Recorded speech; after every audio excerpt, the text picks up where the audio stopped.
Oi, pessoal do sexto ano. Vamos dar continuidade à nossa revisão que a gente começou anteriormente, certo? Eu sei que é ruim ter dois vídeos, mas eu preferi assim para que a gente tenha um pouquinho mais de tempo para poder abordar tudo, certo? Então, na aula passada nós concluímos a nossa revisão na parte do maracatu, de como ele é executado, certo? Do cortejo e tudo mais. Daqui em diante nós vamos falar um pouquinho sobre essa referência do Chico Rei, nós vamos falar da orquestra, de que como o maracatu, esse tema que é presente no maracatu, como também está presente em outras áreas, em outras manifestações culturais, certo? Primeiro, eu preciso que vocês entendam que existe uma orquestra, certo? Esse maracatu de Chico Rei, ele é um ritmo, né, uma história muito contada ao longo do tempo, e algumas orquestras, foi uma composição erudita, e algumas orquestras passaram a interpretar, e essa composição ela é feita para ser dançante. Então, ao longo da composição, existem alguns instrumentos não tradicionais de orquestra, dançarinos eles vão entrando e vão se comunicando e vão dançando e vão fazendo encenação de maracatu na presença do público, né? Então a gente consegue ver essa manifestação cultural atrelada a uma música erudita, que é muito importante, tá? Orquestra nada mais é do que um conjunto de músicos que executam música clássica, podem ser concertos ou sinfonias. Nós temos dois tipos de orquestra: a orquestra sinfônica e a filarmônica, que são basicamente a mesma coisa. Essa questão da nomenclatura tem mais a ver com a quantidade de componentes e com o estilo de música que eles executam, certo? Uma outra coisa que a gente deixou de falar é que é o seguinte: a orquestra ela traz para si esse enredo do Chico Rei, que era um enredo já do maracatu, do cavalo marinho, que estava presente nas manifestações culturais tradicionais, assim como outras manifestações culturais tradicionais utilizam o mesmo enredo, como foi o caso da escola de samba. Deixa eu tirar a dúvida aqui, tá, gente? Da escola de samba Acadêmicos do Salgueiro, que em 1964 utilizou o tema de Chico Rei como tema do carnaval desse ano, certo?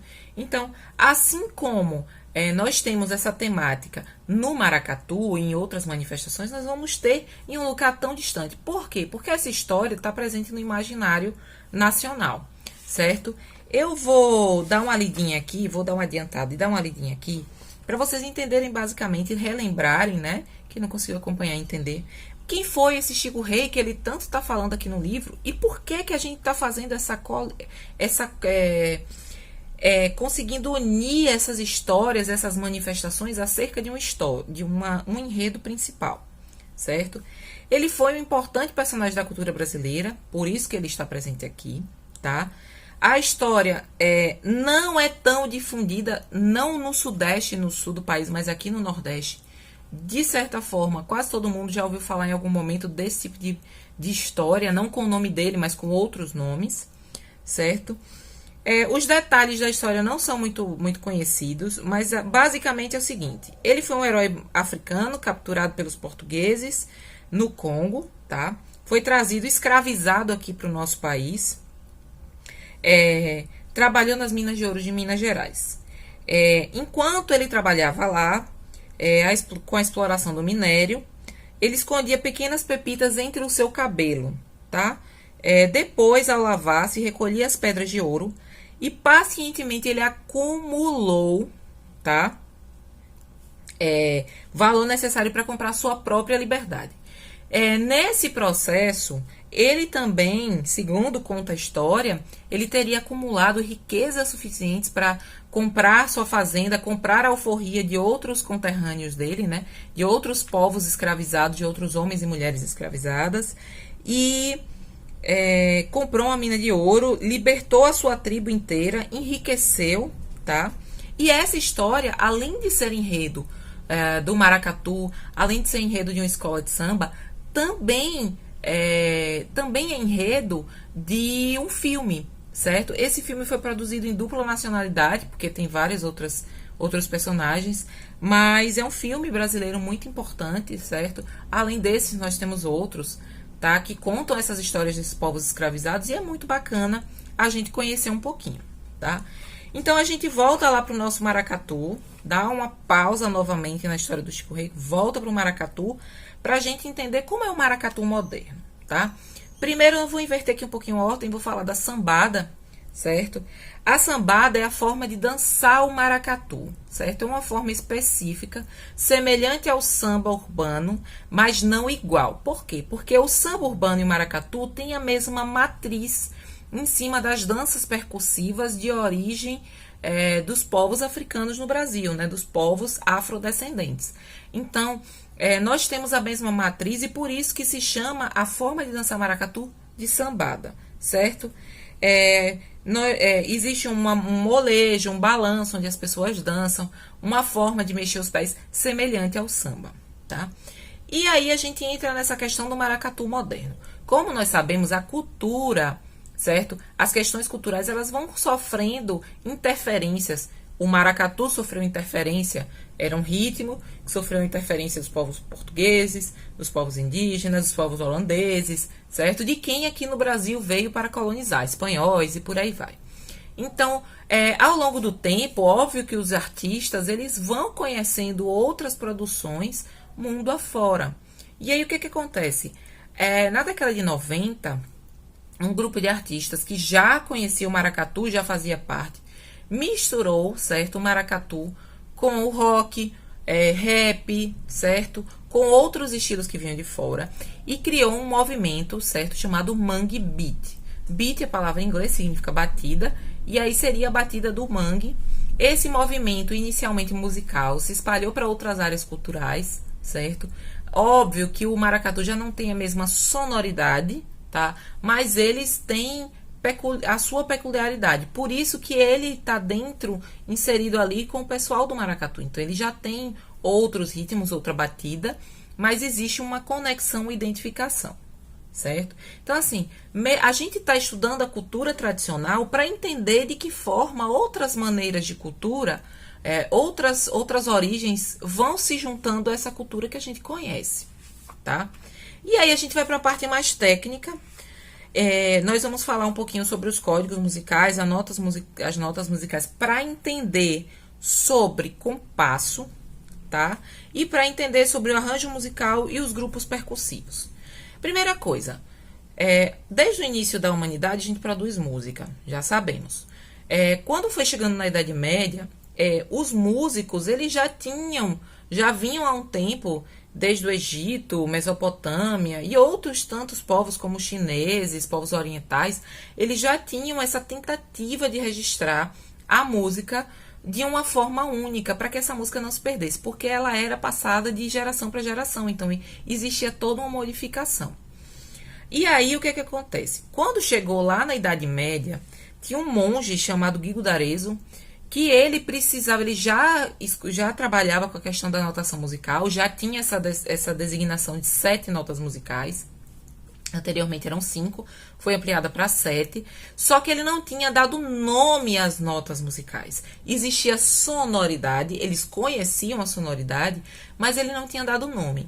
E aí ele recebeu uma dica de um amigo, e ele utilizou o hino de São João, algumas sílabas, para dar os nomes às notas musicais, para nomear.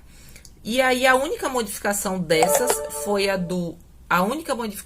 notas foi o dó, que antes era ut, certo? E o restante é basicamente a mesma coisa. Então ficou ut, ré, mi, fá, sol, lá, si. E aí a gente volta para o ut, que seria o dó. E aí o ut ele modifica-se tempos depois para o dó, sem modificar a sua sonoridade, tá? E aí, a gente entra nessa coisa da nota musical para entender a questão do compasso, tá? O compasso, ele tá para delimitar a quantidade de notas e acordes que estão em determinadas partes. São divisões, são tempos que estão dentro da escrita musical. Então, nós temos uma pauta musical, essa pauta é dividida em partes. Então, eu tenho 1 compasso, 2 compassos, 3 compassos, 4 compassos. E, geralmente, vou mostrar aqui no nosso material didático, ele vem escrito aqui, ó. Então, aqui, quando tem 2/4, significa que aqui em cima é o tempo e embaixo é o compasso. Então, nós temos 4 divisões. Então, nós vamos ter 5 compassos em 4 divisões, certo? Então, o compasso, ele é o espaço delimitado em cada uma das barras verticais de uma pauta musical, certo? Que se encontram nessa pauta. E cada compasso é uma unidade na qual podemos colocar notas de diferentes valores e durações. Então, eu posso ter uma nota que vai durar 1 segundo, outra nota que vai durar 3, e aí no próximo compasso eu posso mudar essa quantidade de notas, certo? E aí, por que a gente precisa saber do compasso? Porque isso influencia diretamente no arranjo, certo? Então, o arranjo musical é uma criação feita sobre um tema musical já existente. Quando eu tenho uma música, tá? Eu posso pegar essa música, eu escutei uma música, gostei, e aí eu vou tocar, vou fazer um arranjo novo para executar essa música em outro momento. Então, eu tenho a mesma música com arranjos musicais diferentes. Aqui eles citaram a música Maracatu Atômico, mas nós temos uma série de outras composições que tem arranjos diferentes, certo? Eu vou citar uma que foi do tema de um filme, Lisbela e o Prisioneiro, que foi uma música que foi composta na década de 70 e foi executada pelo Caetano Veloso e com arranjos completamente diferentes. Então, quando ele canta agora, o que faço eu da vida sem você, ele está cantando num arranjo completamente novo, diferente do que foi na década de 70. Ele está dando uma outra versão e uma identidade dele para aquela composição, certo? É importante que a gente saiba os tempos, as durações, para que esse arranjo ele se encaixe nesses tempos, nesses compassos. Uma outra questão é que quando nós falamos de arranjo e nós falamos de compasso, certo? Arranjo não, mas quando nós falamos de compasso, os instrumentos de percussão, eles têm muito essa questão do compasso. Eles são baseados no compasso, na quantidade de batidas e na duração dessas batidas. Eu não tenho nenhum instrumento percussivo aqui, infelizmente, mas gostaria de ter, para mostrar para vocês. E aqui a gente percebeu que o maracatu, ele utiliza muitos instrumentos de percussão. Então, nós falamos de alguns, né? A alfaia, que é o instrumento principal do maracatu, ele é um instrumento que representa, se você falar em maracatu, você basicamente vai ver as alfaias, certo? Caixa de repique são muito utilizados em desfile de 7 de setembro, em bandas marciais, em fanfarras, certo? Nós temos também o agogô, certo? Pode ter um agogô de 2 braços ou de 3, tem uma sonoridade específica. Tarol também está presente nas bandas marciais e nas fanfarras. Cachixi, que são instrumentos mais tradicionais vinculados tanto aos povos indígenas quanto aos povos escravizados, povos afrodescendentes, né? O gongue, que tem origem nos instrumentos arcaicos feitos nas fazendas, que ele parece um sino de vaca, aquele sininho, certo? E o abê ou chequerê, certo? Tá? Gente, eu acho que basicamente foi isso. Se ficou alguma dúvida, pode me procurar, certo? Responda a revisão da plataforma e a gente se encontra no dia da nossa avaliação, tá bom? Tchau, tchau.